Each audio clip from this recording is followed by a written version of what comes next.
Okay, everyone, here's 7.5. I just started writing down our standard form, okay? Y equals sign times 3 times x minus c, close parentheses, close parentheses, plus d. So today we're going to add c, okay? We're going to put all together, all our things, and that's the horizontal shift. But another thing that we call this is we also call this the phase shift. Most trig books, most classes that you go to, you're going to see the word phase shift. It's just the horizontal shift, but that's the name we'll see. So I'll make sure that when you see that in other classes you take this, you might encounter. So let's just talk about each part. So we know A, so each of these is corresponding to what's there. So we know A is our vertical stretch. Okay, that's our amplitude. Tells us how high and how low to go from that midline, okay?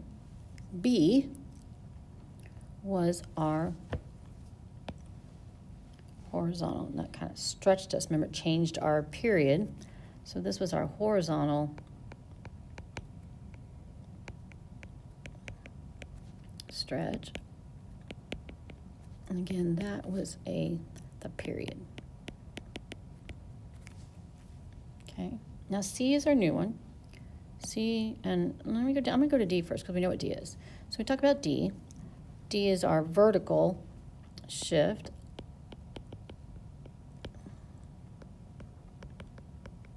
Okay. This moves your midline. This gives you that equation of what you should go to, which helps you with your amplitude. Okay. Don't forget up here when we do the period, we also try to count. See what they're count by, okay?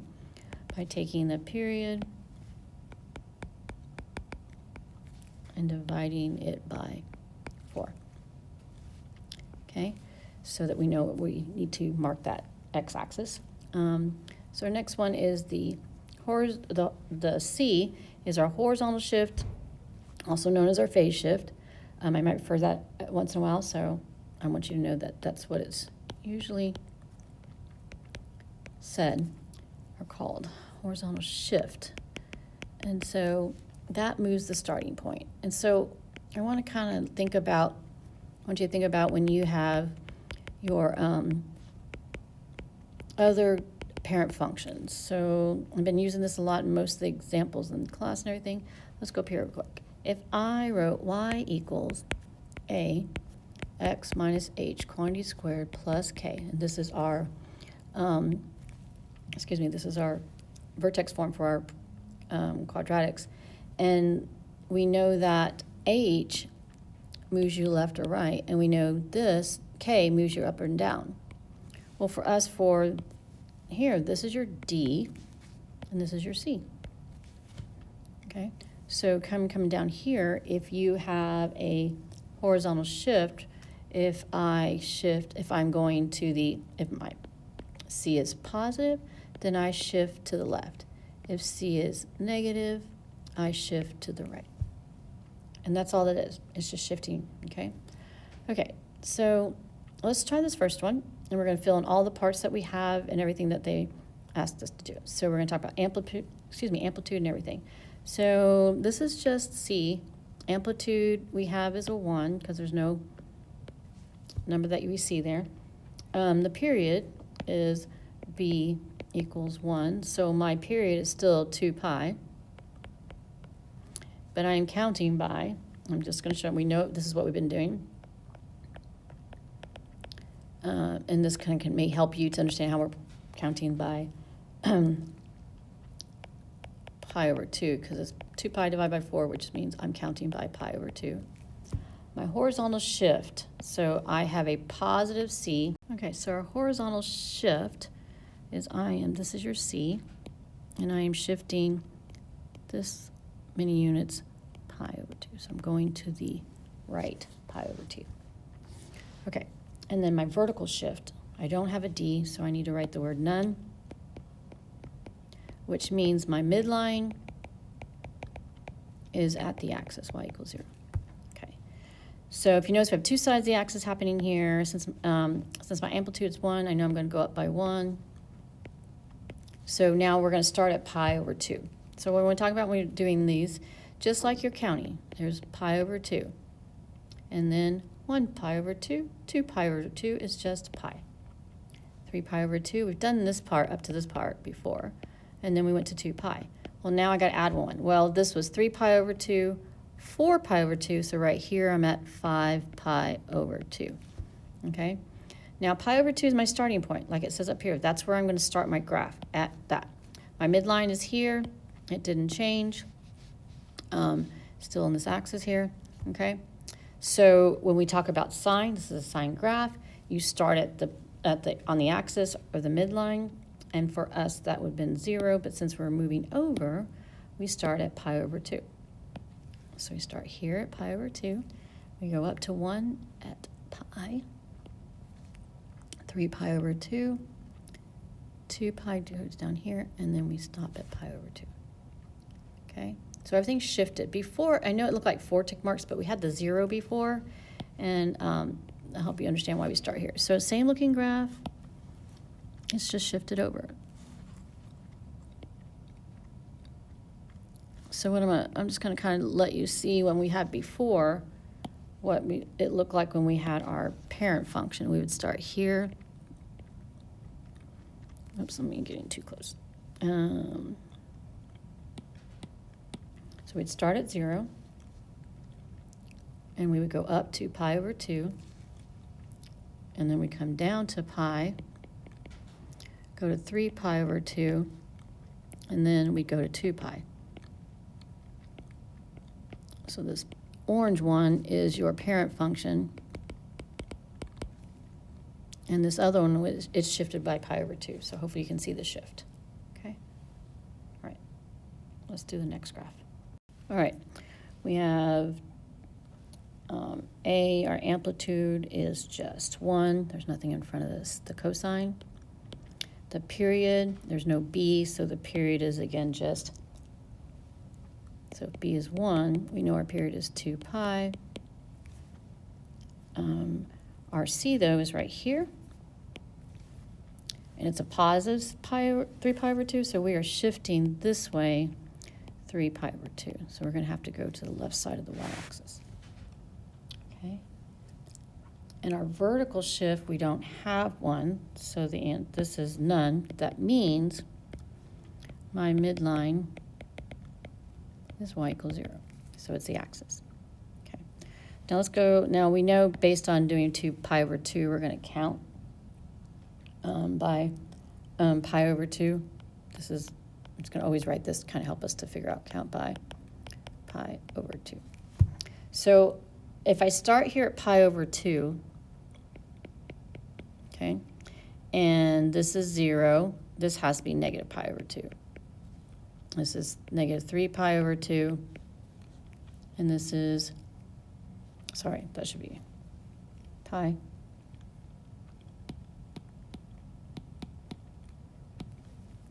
Negative pi, then negative 3 pi over 2, okay? And this is a cosine graph. And so our amplitude only doesn't go up any, so our amplitude, we should still be starting, amplitude is 1, so should we be going up to 1? I'm gonna make this a 1, and this a 1, negative 1. Okay, so let's talk about how we're going to draw your graph. I'm going to try to put overlay of our parent function, where our parent function should be. I'll put the what's on the axis, what should be in a different color. So we would start at pi over 2, then we would have, and since we're counting by pi over 2, we're still good. So this would be pi, this would be 3 pi over 2, and this would be 2 pi, okay?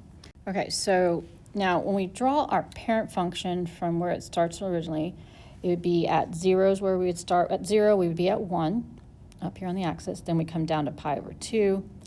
We're down here at negative 1 at pi, midline, which is pi, because 3 pi over 2 is our midline is 0, like we show here. And then we would go up to 2 pi. And this is what it looks like.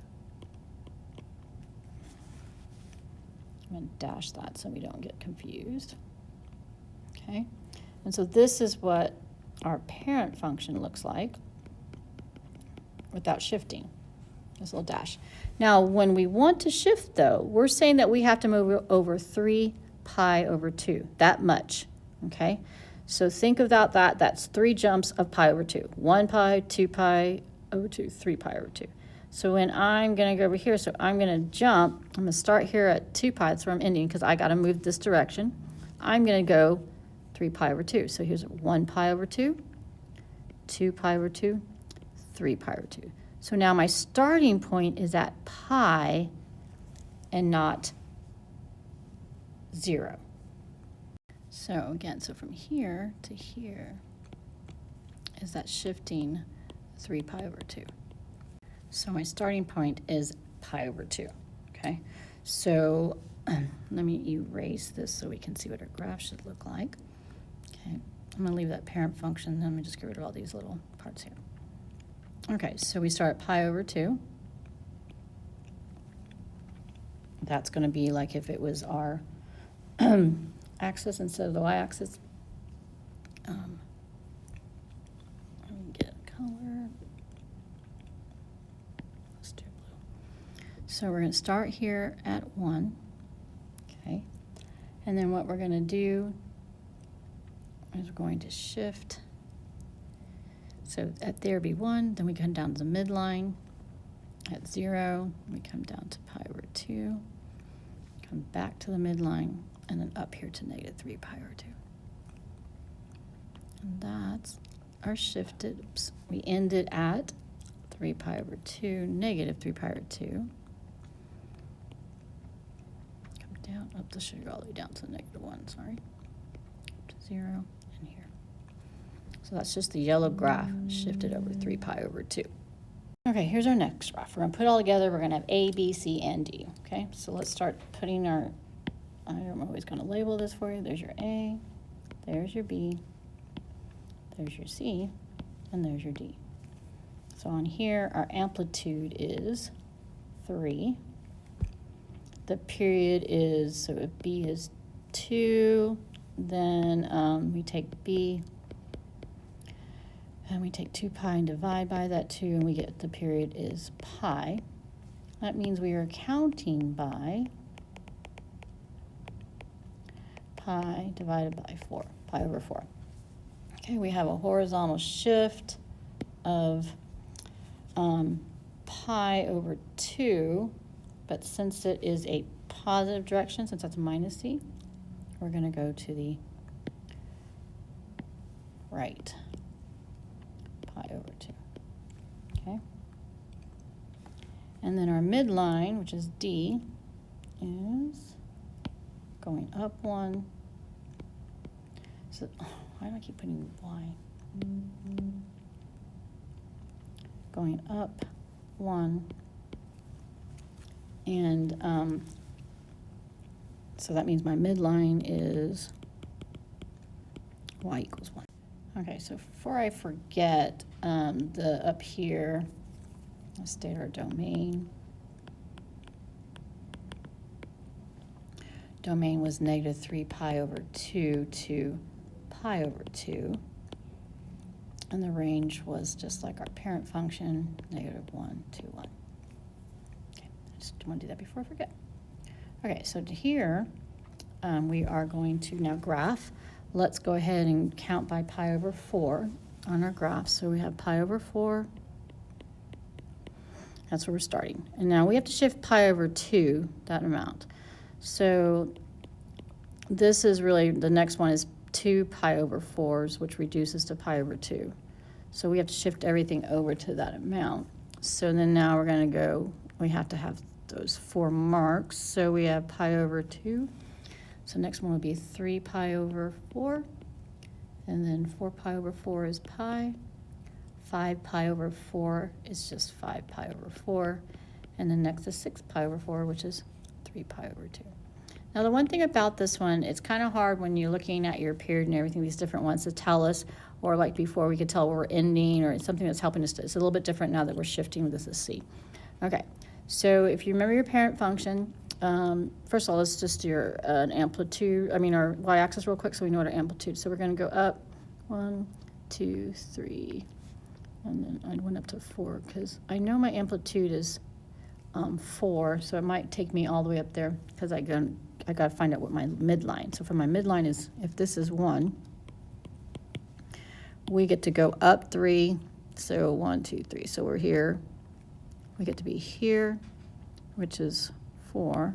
And we come from the midline, 1, 2, 3, which is here at -2. So our graph has to fall between those 2 points on the y-axis. Okay, so our normal graph, like if we just did a normal, this is another cosine graph. So the normal graph, we would start it on the axis at 1, okay? So I'm going to just start at 1 right here. We would go down to, and this would be pi over 2 for us, okay? And then we would come down and we come up here at the axis, down below at 1 again. Oh, sorry, running out of room here. And then we would go up to the midline, we go here. So this was our original graph. Let me graph it in blue. This is our parent function. Kind of like this. Okay? But we have to shift over pi over 2. So if this is 0 and we shift over pi over 2, our new graph has to start here at pi. So our starting point for this part needs to be up here at 4. Okay? Then we worry about what we have here. Then we come down to the midline. I'm just off a little bit. And then we go down below midline, go back up to the midline, and then come back up here to the amplitude. The highest point is our amplitude. So we go down this way. So the pink graph is our graph shifted over pi over 2.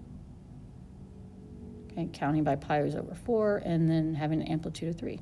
Your amplitude again would be from here to the midline, which is 3 units. It's easy to see. This one from here to the midline is 3 units. Okay, so that's what your graph looked like. So the blue one is just, let me make it more smaller so we can kind of like do that. We'll dot it. So the dotted part, that blue, is your parent function. Okay, so that's what it looks like. So we shifted and we stretched. Okay, go to the next one. All right, next graph. State all of our stuff. Okay, so we have the amplitude of here. We have B here, which is 2/3. We have C at 3 pi, and then we have D at -2. So remember for A, the amplitude is 2. We just have a reflection. Okay. Period is 2/3. So if B is 2/3, we would take 2 pi divided by 2/3 to get our answer. So now remember, this is the same as taking 2 pi times the reciprocal of 2/3, which is 3/2, which just gives me a 3 pi. So my period is 3 pi. It means from wherever I start to where I end at it has to be the length of 3 pi, that one nice curve for the period. We are counting by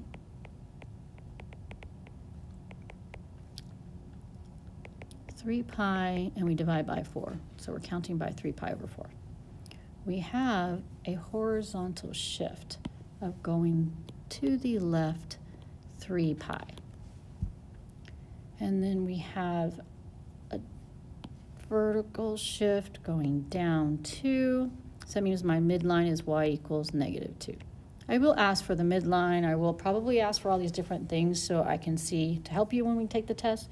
So make sure it helps you to graph correctly. So be ready. Okay. So our graph is going to end up on this way because we're shifting 3 pi. Okay. I have a period of 3 pi. So it's telling me between 0 and whatever 3 pi is over here. Okay. If it's there, I have a cosine graph. I do a lot of cosine graphs. That comes down, and so now let's count. Put our markers in our little tick marks from the x-axis by counting by 3 pi over 4, okay? So we know we're going to start here with 3 pi over 4. And if I'm going to shift to the left, I'm going to go ahead and write my values in there. So I move over 3 pi over 4. If I'm counting by that, that goes to 0. The next one will be at negative 3 pi over 4, okay? So now what is that? So this is 1 3 pi over 4. This is 2 3 pi's over 4. So that's a negative 6 is my next one, is a negative 6 pi over 4, which is negative 3 pi over 2. And then the next one would be negative 9 pi over 4, which we don't change.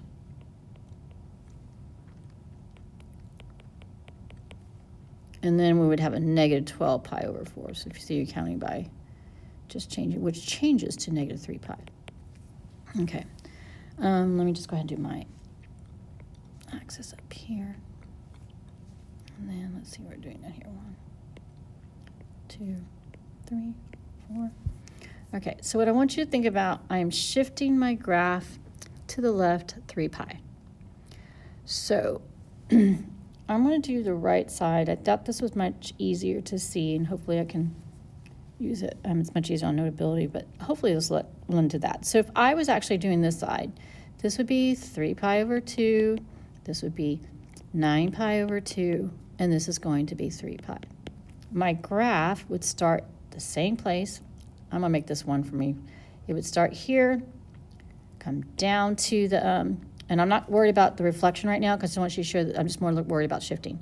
It would come down to here because I'm saying that's negative 1, and then it's going to go back up to the midline, and then back up here to 1. So your graph looks like this. Now what I want to notice is look at when I need to move the whole graph, shift it 3 pi like we have here, okay? That's what it's telling us to do. If you see that, 3 pi is from, the length of this one is from 0 to here. So that means I'm shifting this whole entire thing over from here, in a sense, to there, okay? Shifting it all over, and it's going to end over there. That's my shift to 3 pi. So I need to start at, since cosine starts on the axis, that's where I'm going to do. Okay, so let's do that. Let me erase this, get this out of the way. Okay, so I'm going to ignore what's over here a little bit. I'm going to erase some of these numbers because that's not the numbers we'll be using. And down here. Okay. So now what we're going to do is we're going to look at our midline now is y equals negative 2, so that's down here. So we know if we're shifting down, or we have a reflection from the midline, we can only go up 2 and down 2. So that means we are starting, or we can go up as high as 0 and down to, from the midline and down to this one right here, which is negative 4. Okay. Since it's reflecting, instead of starting up here on the positive side up above the x-axis, we're going to start below. And so that means we have a point at 0.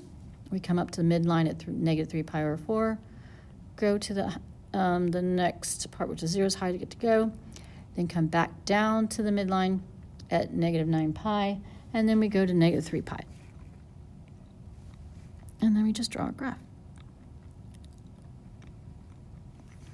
Okay, so make sure you kind of stop there, and there's our graph. Now down below is what is the 2 examples up there, 3 and 4. There's still a typo here, so we're going to change this to pi over 2.